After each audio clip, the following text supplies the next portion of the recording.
بسم اللہ الرحمن الرحیم۔ شروع اللہ کے نام سے جو بڑا مہربان نہایت رحم والا ہے۔ اللہ والے کی جانب سے اللہ والوں کے لیے۔ ایماندار سیاستدان وہ ہوتا ہے کہ جب ایک مرتبہ اسے خرید لیا جائے تو وہ دوبارہ خود کو فروخت نہ کرے۔ سیاستدان نہ محبت کرتے ہیں نہ نفرت، جذبات نہیں بلکہ مفادات ان کی راہ متعین کرتے ہیں۔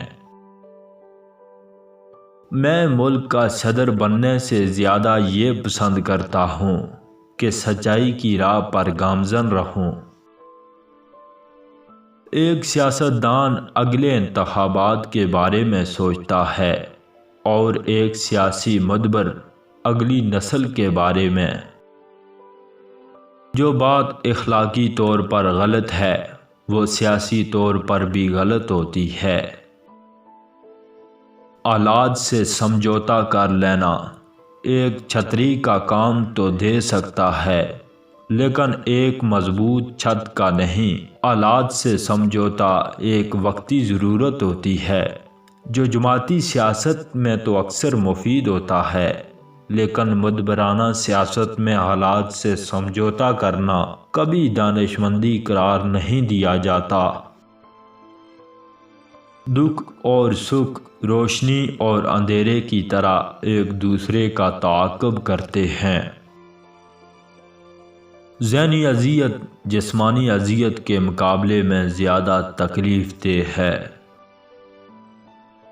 دنیا میں سب سے آسان کام اپنے آپ کو دھوکہ دینا ہے، کیونکہ آدمی کو جو بات پسند ہوتی ہے اسے عموماً سچ سمجھتا ہے۔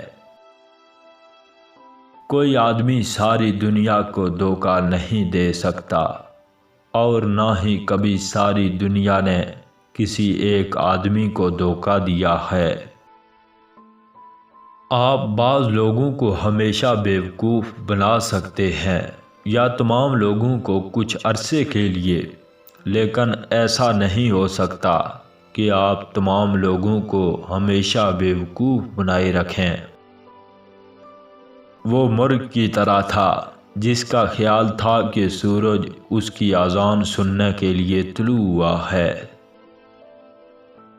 دھوکے اور فریب کی عادت انسانی روح کا سب سے ناقابل علاج مرض ہے۔ نیکی کی شکست اور برائی کی فتح آدمی کو خدا کے وجود کا منکر بنا دیتی ہے۔ بدترین کام اور بدترین بات کو نفیس ترین طریقے سے کرنے اور کہنے کا نام ڈپلومیسی ہے۔ دنیا ایک سٹیج ہے اور تمام مرد اور عورتیں صرف اداکار۔ اگر تم ہنستے ہو تو ساری دنیا تمہارے ساتھ ہنسے گی، لیکن یاد رکھو اگر تمہیں رونا پڑا تو اکیلے ہی رونا پڑے گا۔ دنیا ایک خوبصورت کتاب ہے، دنیا ایک خوبصورت کتاب ہے لیکن اس شخص کے لیے بیکار ہے جو اسے پڑھ نہیں سکتا۔